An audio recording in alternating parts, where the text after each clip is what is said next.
right, one more hashtag ask advice. One more with Mozza and I. What have we got?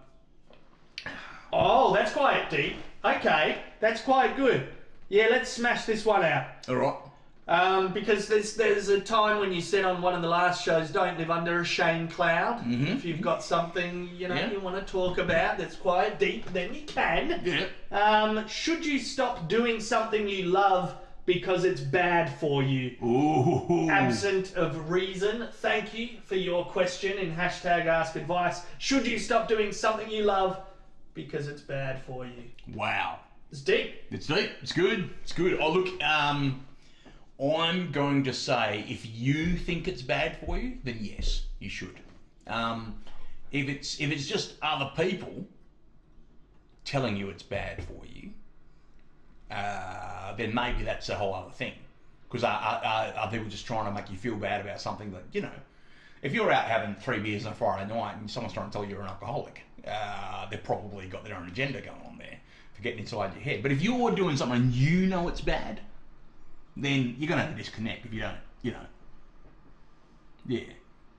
How can you realise? When do you realise? Well... And it's something you love. Does it take longer to realise? So... Well, when do you stop doing something you love that you know is bad for you? That's tied to when you become aware of it too. Here's the thing. Hard. I'm going to get personal for a minute. Cause so you know I've lost 55 kilos in the last 12 months. Yes. Congratulations, well done. You've been fucking smashing it, mate. Well, I'm still a fat cunt, but I'm not as. And 55 kilos is a fair bit of weight. Fair bit of weight. Is, yeah. That's a person, basically, a skinny person. Yeah, you've lost a person. I've lost a person. Lost my baby fat. That's what I've done. Yeah. And see, I was before I started? I was 43 years of age. Before I got serious, because I knew within a year, less than a year, you lost it. Yeah, that's right. Yeah. But people have been saying to me for years, doctors and whatever, oh, you can't stay this heavy, you can't do that, you can't. And I kept hearing that going, but I didn't really. So I knew it was bad, but it was other people telling me, I was like, oh, but I'm happy being a fat dude. You knew your weight was bad? Yeah, well, and I knew the habits of making me that heavy was bad, because I love food. Right. Love it. Like addiction. Like a proper, oh yeah, like all the good and bad stuff of addiction. I just, food was my thing, eating all the time. So, at some point for me, I had to go, this has to change. This has to stop. Because I will, eat myself into an early grave, which is, and no one likes that much dirt in their mouth. So, I think at some point, if you're doing anything, if it's costing you, if it's drugs, if it's booze, if it's chasing all the wrong relationships, if something is fucking your life and you're aware of that, then you know. So it's taking a toll on you physically, even though you love mentally. It. Yeah, that's right.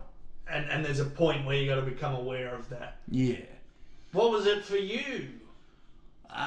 Where you were like, okay, enough's enough. You were aware of it now.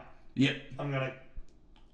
You drew a line in the sand. And you were like, okay, I'm going to start to get on top of this shit. Is it just aging, or is it... No, the moment of awakening was my son's 2nd birthday, where I did very little that day other than host a few friends at the house. And at the end of the day, I was fucked. I was exhausted. I felt like I'd bloody spent all day manually labouring. Yeah. That was the mental kind of, if you like, the kind of, something's wrong here. Yeah. I am not going to be able to, raise an energetic young boy if I'm just fucked after cutting a cake and putting some chairs out. Yeah. I'm not going to be able to keep up. Yeah. That was the mental kind of the wake up call. But then the emotional thing was and you were there. You were my buddy. I was there. You were my champion today. There was a few months later, the emotional wake up call was when I had that had an attack of pericarditis, which is just. Oh yeah, I remember that one too. Yeah, it's like a swelling of the heart sac, which is actually quite harmless in of itself. It's like a thing you can get after the flu or a bad virus. It's just like your body reacting to a virus in your body. It wasn't a big deal at all, but it hurts like a son of a bitch, and it's very hard to distinguish from the symptoms of a heart attack. So, because you were there, though, I called you and I said, "Fuck, I think I'm dropping dead of a heart attack here. Maybe I won't frighten the family. Maybe just take me down the hospital on the Sneak over, we're just ducking out. We're just ducking out. We're going to the cinema. I'm just taking we're fucking going to the cinema. Yeah, Ozzy's here. I'm just going to take me crippling chest pain and yeah. Popping over, just catch up. General catch up. Get to the fucking hospital. Yeah. And it's right. And you remember what happened when we got there? We were there, what, 2-3 hours before they figured out I wasn't going to drop dead? Yeah. Before they're like, oh no. That was a good moment. Yeah, before they're like, oh no, you're fine, it's just pericarditis, take some Nurofen and go home. Yeah. You'll get over what was it? Pericarditis. Pericarditis. So the pericardium is the protective sac that surrounds your heart. Yeah. And yeah, it can flare up and protect your heart when it's, but it was a false alarm, just a virus in my body. But anyway. Yeah. But that did. It was like all the symptoms of a heart attack: crushing pain in the chest, shortness of breath, blah blah blah. Yeah. And so I did spend quite a few hours a day thinking I was dropping dead of being a fat cunt. Yeah. And that was the emotional wake up call. Yeah. So it was like, well, I better get serious. You had a physical wake up call and the emotional one. Yeah. It was like, all right. Yeah. Let's address this. Yeah. Let's. And it was something you love. In terms of food and addiction and all that. Like so that. I love eating with friends. I love cooking a big meal. And doing the stand-up circuit and late night comedy, you end up with fucking comedian's diet. Going out for a late night bloody steak and fry. I mean, the amount of food I used to eat late at night, which is the dumbest time. But the point is, I did love it. Yeah. I wasn't at home crying, eating chocolate biscuits in the cupboard, like some secret binge eater. I was out there just, going, yes, I'm a big fat man, I love food, and we shall feast. Exactly. And it's one of the best things in life, isn't it? Having all your friends around for a barbecue or whatever, or, like just, smashing too much meat or whatever. But they did hit a point, it was like, no, this is bad for me. Yeah, this is a thing. This is a passion, which, because if anyone asked me up to that point and I was ready and said, you understand this is bad for you, for your health, I would have gone, yeah. Are you prepared to give it up? The answer was no. Yeah. And I said, no, I'm not. I love it too much. Yeah. And I don't, It's got to be a bit of an in your own time thing, doesn't it? A little bit, yeah. Which is tricky. We don't know exactly what you love. Yep. We don't know what it is exactly. And we don't need to know everything. We've got boundaries here still, people. But essentially, it's up to you when you realise...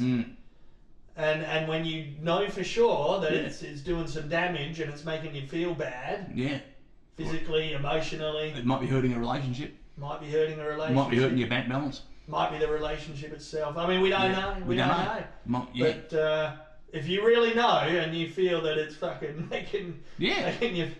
Yeah, you feel like if you're losing jobs because you're falling asleep at work because you've been up all night masturbating to porn, it's probably time to question how much porn am I masturbating to, how often. Yeah. Do I need to have a masturbating to porn window between, say, 7:30 and 9 p.m. at night? No. And then I'm tools down.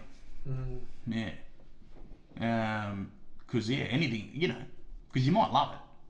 You might love it, but that's the thing. Do you love it as well? I mean, then we're addressing some more layers too, which is fuck. We've gone deep sometimes tonight, but it's like once you let it go, did you ever love it? That's the thing. Yeah. Are you now going? Did I really love it? I guess you did. I mean, you like the social aspect. Yeah. Going out and having a feed and. But I don't miss it. Exactly. Yeah. Maybe that's what I'm thinking of as well. So. Did you ever love it in the first place, or was that love connected to something else even deeper, where it's like, no, it's an escape, or it's an. I mean, this is addiction and stuff too. Yeah, it's escapism as well. There's a difference between loving something and needing something. Yeah, that's the thing, and because sometimes it's like when we fall in love with a person, we think we need that person. Yeah, but because you're infatuated or whatever else, and so. And that relationship goes shit and you break up and eventually you get happy again and think, I didn't need that person. Yeah. I still think fondly of them. I still miss the rooting. I miss the good times we had, but I don't need that. There's not a hole in me from the absence of that person in my life. So, I think you can love something but don't. But when you get the point, I don't need it.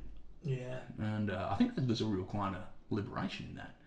To actually go, that's not essential to me. Yeah. Like I'm not depressed because I'm missing. That's good. That's kind of what I'm thinking towards, or something. Some kind of light at the end of the tunnel, or some shit where it's like, did you ever need it, and was it a love, and could it have been let go earlier, and maybe that's what this person is deciding as well. It's like, is now the time to get out? Yep.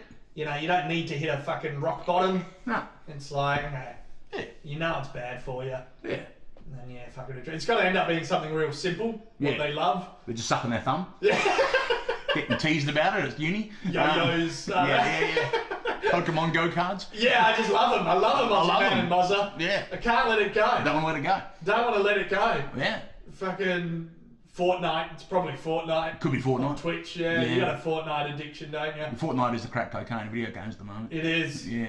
Okay, well, just wind it down. Just wind Moderation. It down. Moderation. Moderation. Yeah. I mean, that's a key word as we round this up. Yeah, maybe have a fortnight off a fortnight.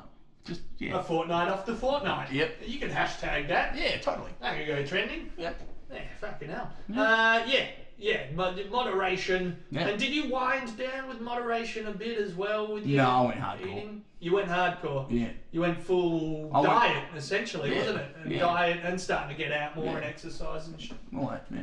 Yeah, nice. Yeah. Okay.